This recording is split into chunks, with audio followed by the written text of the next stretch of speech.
Hi, this is Anne from Duct Tape and Denim, and today I am going to do a very highly requested tutorial about how I make my thimble necklaces. And here are just a few that I've made in the past few weeks to give you examples. I make them out of the metal ones. This is a pretty simple one. Doesn't have any charms or anything, it's just the thimble. Here is a metal thimble with a charm hanging down, quilting. Here's an old advertising thimble. This one's plastic. So actually the plastic ones are very easy to work with. And you can find them in really bright colors like this red one too. So, all right, let's get started. Of course, the main thing that you're gonna need is a thimble. I collect these all the time. You find them a lot of times in antique malls. They'll be in little baggies because most people won't sell just one thimble by themselves, but I'll usually find them in little baggies like with 4 to 6 to sometimes even more than that in there. And you'll find some plastic ones. What does that say? Sun-made? It's kind of hard to tell sometimes. Sometimes when I buy the baggies, I do have to throw some away, like that one has a bad spot on one side. But oh, there are also some brass ones. These are really pretty. Now these are a little bit harder to drill because they're thicker. And sometimes there'll be ceramic ones in there. I don't ever use the ceramic ones, but I mean, you could if you can drill a hole in them.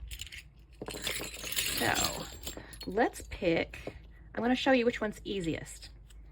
Well, of course, I already drilled a hole in that one. The plastic ones are the easiest. So you're gonna drill a hole. I use my Dremel. Just drill a hole right in the top.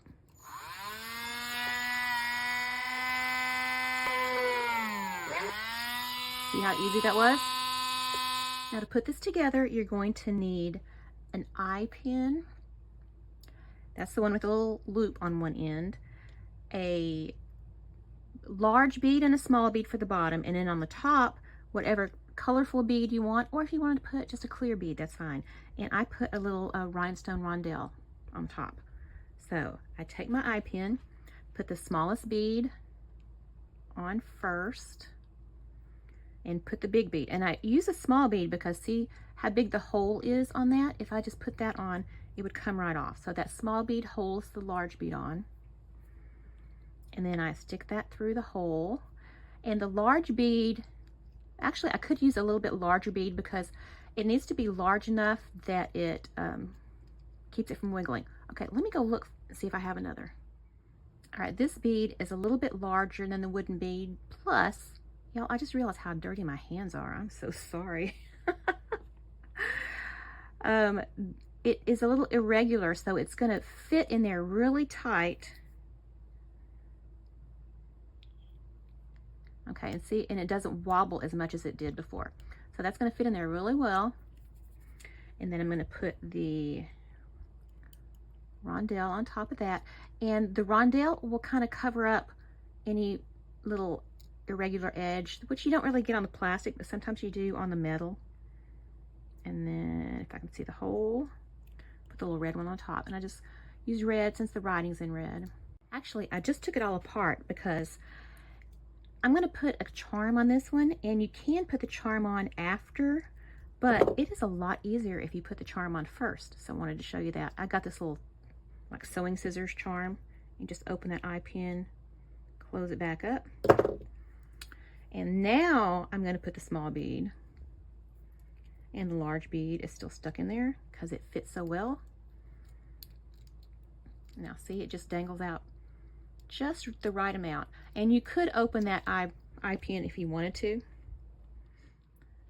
All right, it's on there really snug, and I push the pliers all the way up to the top bead, and I'm gonna do like 90-degree angle. So push that down flat, and see that? That's the angle you want. Then you're gonna put a top loop on it. This is like with any other bead drop that you're making. It's always harder to do it on camera too. It's hard for me to talk and do this at the same time.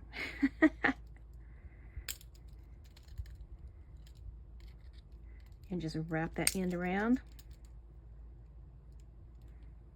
All right, I wasn't staying in frame very well when I was doing that, so I went ahead and did that off camera and then just came back. And if you have any sticking out, you can just trim it up. And that's done. So now I'm going to take a jump ring and attach it to my chain, and that's going to be it.